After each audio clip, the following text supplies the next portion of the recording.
Hai, Assalamualaikum warahmatullahi wabarakatuh, sahabat kompetener sekalian. Masih bersama saya, Pangeran Joko di Online Office Application. Sahabat, di sesi sebelumnya kita sudah membahas rumus if, baik if tunggal, if nested, atau if jamak, atau if bertingkat. Kemudian juga if and dan juga if or. Catatannya, karena if or itu strukturnya sama persis dengan if and, maka saya tidak perlu jelaskan, cukup mengganti and dengan or. Selainnya semuanya sama. Nah, di sesi ini sahabat kompetener, kita akan membahas tentang if yang digabungkan dengan left, right maupun might. Kapan if digabungkan dengan fungsi pengambilan karakter ini? Fungsi ini digabungkan apabila ternyata yang kita andaikan pada subjek ternyata hanya mengambil beberapa karakter dari seluruh karakter yang ada pada sel, baik itu sebelah kiri, sebelah kanan maupun sebelah tengah. Sahabat kompetener, if left digunakan jika subjek yang diandaikan hanya mengambil beberapa karakter paling kiri dari sel subjek. Sementara if might digunakan jika subjek yang diandaikan hanya mengambil beberapa karakter sebelah tengah. Sementara if right digunakan jika subjek yang diandaikan hanya mengambil beberapa karakter paling kanan. Untuk rumus left, right, dan might, saya berharap sahabat masih ingat semuanya. Kemudian bagaimana cara mengerjakannya? Kita ikuti praktek berikut ini. Sahabat kompetener, di sini sudah saya siapkan sebuah file dengan petunjuk atau ketentuan mengerjakan di bagian bawah. Bagian 1 untuk menyelesaikan tipe rumah diisi dengan ketentuan jika satu karakter paling kanan. Karena paling kanan, sahabat pasti ingat berarti rumus yang digunakan adalah if ditambah dengan right. Baik, cara mengerjakannya if right. Ya, kemudian kita sorot sel yang diandaikan pada kode tipe, berarti kita klik ini. Kemudian koma atau titik koma. Karena yang diambil hanya angka 3 dan itu berarti satu karakter, maka di sini kita tuliskan angka 1, tutup kurung.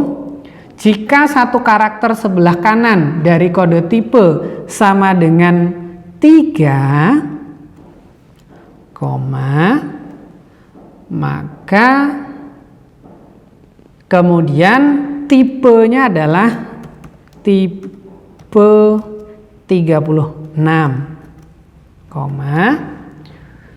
kemudian untuk if right yang kedua kita tuliskan jika satu karakter sebelah kanan dari kode tipe sebanyak satu karakter sama dengan 4, maka tipenya adalah tipe 45, kita tuliskan lagi satu if jika satu karakter sebelah kanan dari kode tipe sama dengan 5, maka tipenya adalah 54. Jika tidak memenuhi seluruh syarat, kita tulis saja 0 atau bisa juga tanda kutip 2 untuk mengisi bahwa di situ selnya nanti kosong. Kita beri tutup kurung sejumlah if-nya, yakni 3, kemudian kita tekan enter. Nah, sahabat sekalian, pada saat kita menekan enter, ternyata tipe rumah kosong. Kenapa bisa begitu? Saya akan jelaskan. Angka 3, 4, dan 5 pada kode tipe ini karena bergabung dengan teks D, L strip, maka angka 3, 4, dan 5 ini berubah menjadi huruf. Karena huruf, ingat penulisannya harus menggunakan tanda kutip. Ya, kita revisi, ini harus pakai tanda kutip. Di sini pakai tanda kutip, baru kita enter. Nah, hasilnya sekarang sudah keluar. Jadi itu pentingnya tanda kutip, sahabat sekalian. Kemudian kita akan mengerjakan luas tanah. luas tanah diisi dengan jika satu kode keempat sama dengan M, maka luas tanahnya 160. Jika tidak M, karena ini if tunggal, maka 200. Nah, kita lihat dulu. Jika satu kode keempat, kita coba hitung. 1, 2, 3, 4. Berarti posisi kode untuk luas tanah itu berada di tengah. Di sini kita menggunakan rumus if might. Kita klik di sini, koma, urutan dari kiri ke berapa? Lihat ke soal, ke 4 sebanyak 1 karakter. Might-nya selesai sama dengan M. Kita ketikkan M, maka luas tanahnya 160, jika tidak M berarti L, maka luas tanahnya 200. Karena ini if tunggal, kita tidak perlu menuliskan lagi if yang kedua. Kita enter. Nah, di sini ketemu dengan if might. Nah, sahabat kompetitor, selanjutnya kita akan mengerjakan harga bangunan.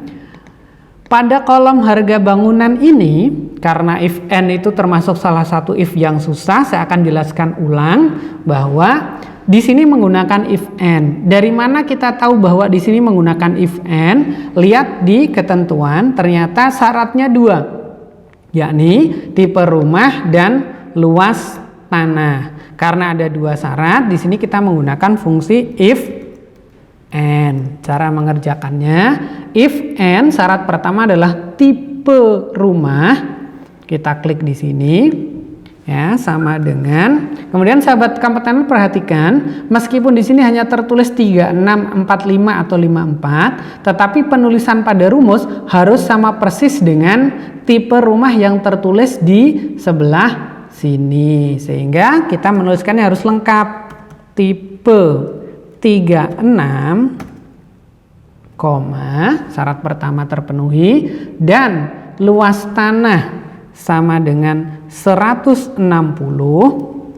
2 syarat sudah selesai, n-nya kita beri tutup kurung, koma, maka harganya 140 juta, koma. Nah, untuk if selanjutnya, sahabat sekalian, karena strukturnya akan sama persis seperti if ini, kita bisa menyederhanakan dengan cara mengcopy paste, kemudian hanya mengganti syarat dan juga keterangan jika benar. Tekan Ctrl C pada keyboard, kemudian tekan Ctrl V pada keyboard.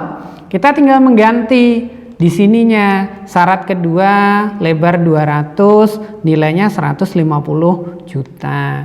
Tambahkan lagi if nomor 3, jika tipenya 45 dan luasnya 160, di sini harganya 160 juta.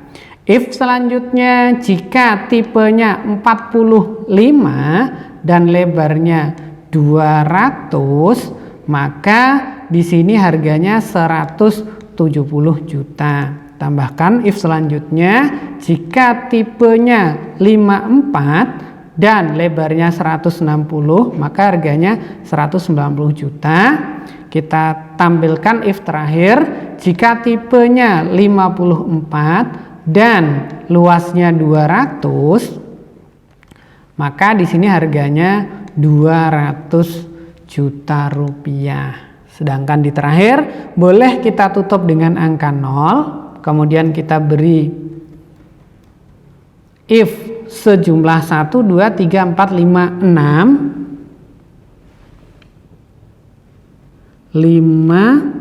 6, ya, atau bisa juga if terakhir langsung kita ganti dengan angka keterangan jika betul, itu juga bisa. Jadi if-nya dikurangi 1. Nah, sudah selesai penulisan if-nya, kita tekan enter. Nah, sahabat kompetitor, ini adalah harga yang tampil dari rumus yang sudah kita kerjakan. Nah, baik sahabat kompetitor, demikian pembahasan tentang if left, if right, if might maupun if n yang kedua. Terima kasih sudah mencoba dan berlatih sendiri serta mengembangkan latihan yang sudah ada. Di sesi terakhir nanti untuk aplikasi pengolah angka, kita akan membahas tentang grafik. Tetap ikuti kelas ini. Saya Pangeran Joko. Terima kasih. Assalamualaikum warahmatullahi wabarakatuh.